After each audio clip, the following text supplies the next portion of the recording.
Right then, boys. Thanks for joining us again. It's always a pleasure down at the Sheffield Wednesday ground. The shithole as a blade. It's not my favourite place to be in the world. But thanks for joining us. I've just watched your set at Tramlines, guys. How do you feel after just coming off stage at the big fucking main stage in Tramlines? How was it, man? We don't know. I can't assess it until the next day.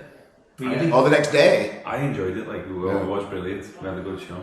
We did. We had a great show. There was only one downside, and our banner was dead creased at the back. I did notice it was creased. Yeah. But then I thought of the logistics of it and thought, well, you're not going to like have it out. You can't iron. Nobody's fucking ironing any stuff here yet. yet. That big. Yeah. It's that crease that everybody I've seen. It looks like it's like snakeskin. And I'm like, do people think we've got like a snakeskin banner? It might be a good thing, but I doubt it. Who's in charge of who looks after the flag then? For It's you? Loz. He's fucked up. Bless it. Sacked in the morning. He's got a big steamer.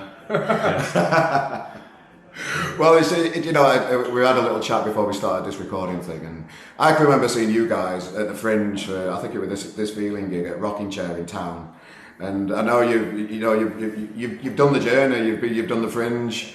I've seen you play at T'other Stage, Library Stage, and Tramlines. The Fringe, and then today you're in with the big boys now. It must feel nice for it to all like. Yeah, I said it on stage. I was like, I don't know how we've got here. We just keep like driving over to Sheffield from Liverpool and like playing a show, and more people just keep turning up. So it's an honour.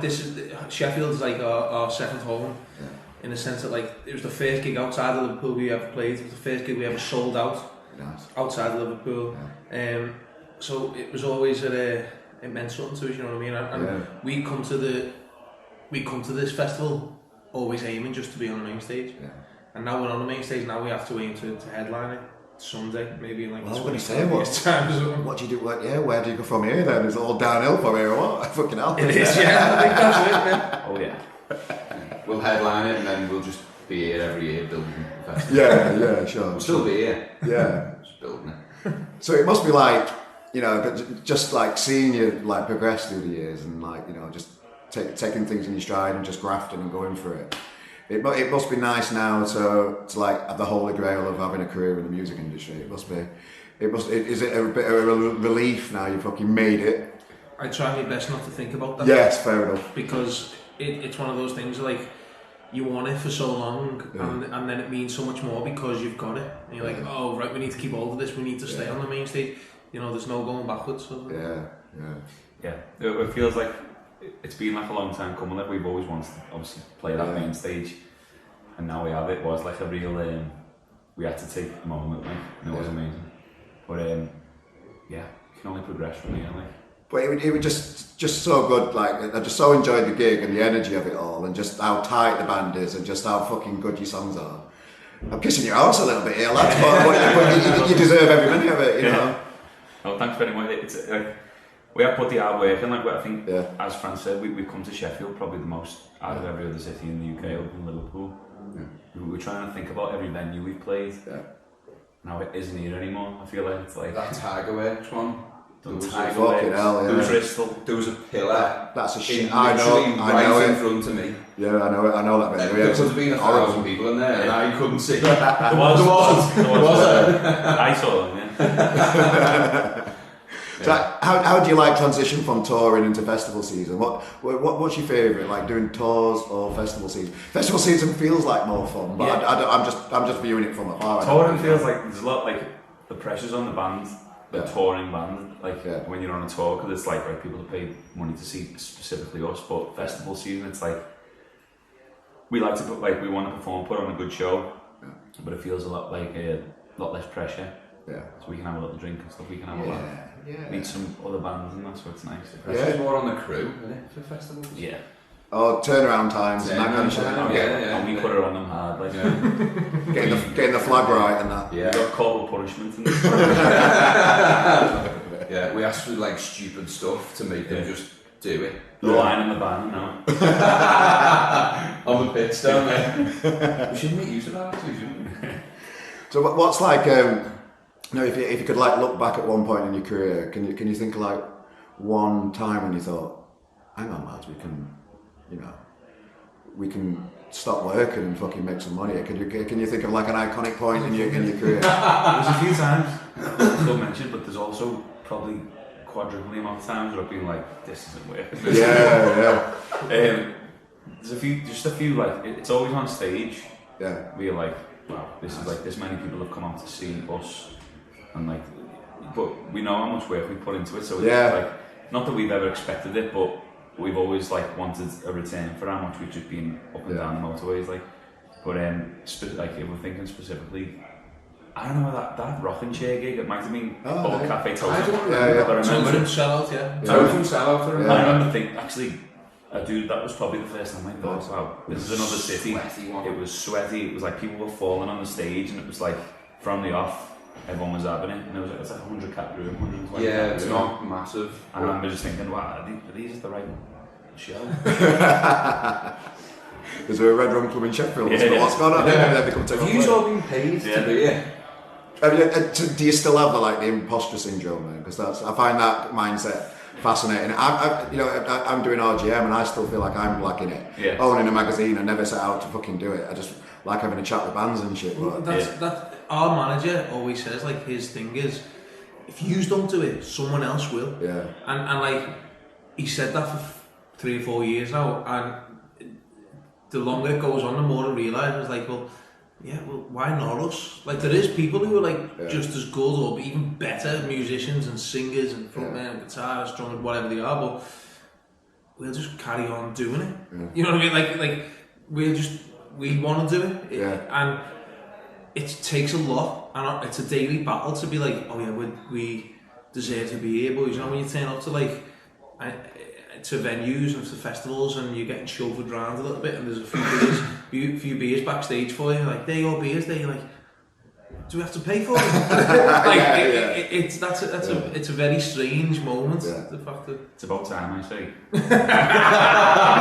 Never felt imposter syndrome in my life, because I know. Never felt more comfortable. I'm not comfortable still. I'm still quite grounded. I think it's like a paradox that it humbles you because you've done the hard yards. So we always make sure we're polite, and we always try and look after people who are looking after us, but also we're like, you go and get fucking time. You go and get us some ice. We're here now.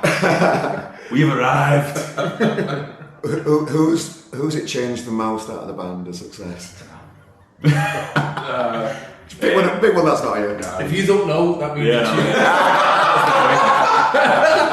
it's changed me. I went to we got here before, and one of the fridges were off. Which is out of order, by the way.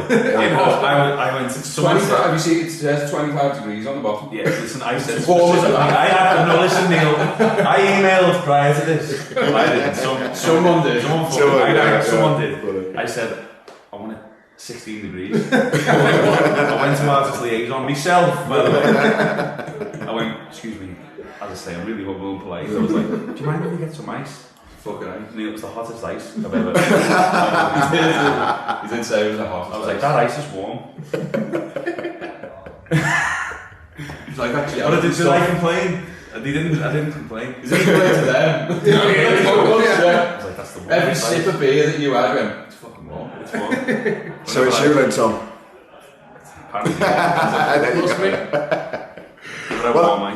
It must have been so nice. I saw you all just fucking rocking Tramlines and then just having a beer and that. Is there any kind of is there anything coming up for Red Rum Club that how do you keep the passion for it? How do you keep being fresh? How do you keep the momentum? I can't speak. I've had a few beers myself. How do you keep the momentum going anyway? I think it's a good job that there's 6 of us. I think there's always someone who's annoyed or someone who's worried. And then the opposite, there's someone else who's like me, oh, we're doing this. So there's always someone to pick it up. Yeah, nice. That's all it is. Nice, yeah. I think new music as well is something we love playing the stuff that people know. Yeah. And we look forward to playing it in the set. That's fucking lonely one. Yeah. Who has on? You don't practice anymore, do you? Yeah, we actually don't practice them. Yeah, we made a practice honestly weeks ago, and it was we're not going to practice lonely. We don't need to. Yeah. We've played it for the last 20 years. It seems don't need to play it. We don't need to practice it anymore. Yeah. So we're never going to practice it ever again. Yeah, fair enough. But new music is what, like, we've just finished our next record, which we I don't was know. going to ask, there must be another album brewing, sure. It's on its way, yeah, but we don't know, it hasn't been confirmed what date or not, Yeah. but like every day we're all just listening to the masters and stuff, and like we've brought one into the set, just to like, we knew it was festival season, we wanted a bit of a high octane track. Like. Is there going to be a stage when you won't play Lonely? I don't think so. You really want to change where it is? I You mean, said that for a while. Well, instead of ending with it? Yeah. Yeah, but I don't think it'll work, but I mean, it could work. But The Killers done it, didn't he? The Killers walked out in Liverpool and just left all the lights on, done Bright Side, and then we're like, right, now we're going to start the set, and turn all the lights off, and then just... Oh, just to like kind of just get just it out of the way? Let's just get it out of the way. Yeah. Oh, it's not like that too much though. I mean, I'd still, like, we should be thankful that we've got a song that people want. Yeah. It's probably the motivation though. It's probably like we're always trying to outdo Lonely. Do you know what I mean? We're always trying to like get another song that is just as good or even better than Lonely. So that's probably a big motivation of how you keep kicking on. You're like, okay, let's write the next one. Let's write the next one. Let's write the next one. And it might never happen. Yeah. But as long as you've got that like carrot, Yeah. we'll always keep moving forward. You know what I mean? Keep working. I can't imagine how much pressure it would be for the songwriter to try and keep topping songs every time. It must be hard work, mate. I know, and I haven't done it. I'm failed. It's not like you're working down pit though, so I ain't got that much sympathy for you. No, it's not really a conscious thing. I'm not because I do we love playing Lonely. I love seeing like the reaction it gets. But yeah, it's never really anything's like it's never really conscious. It's just like if something comes and it feels like a good song, it's a good song. Because I think once you start thinking, oh no, we need to sing it, we need to write a chorus where it's people sing. I think people like smell a rat instantly and they're like, yeah, you want us to. You turn into. McFly. Alright. No, come on, chill. They have got some very good songs. You said it, Neil. So how's the new album shaping? What kind of, is there anything you can say about it yet at all? Is there anything you can tease us with about it? I think so. I mean, like, it's new. Like it's out of our comfort zone. I think it is, but it also isn't. It feels like we're like going back to like Matador roots.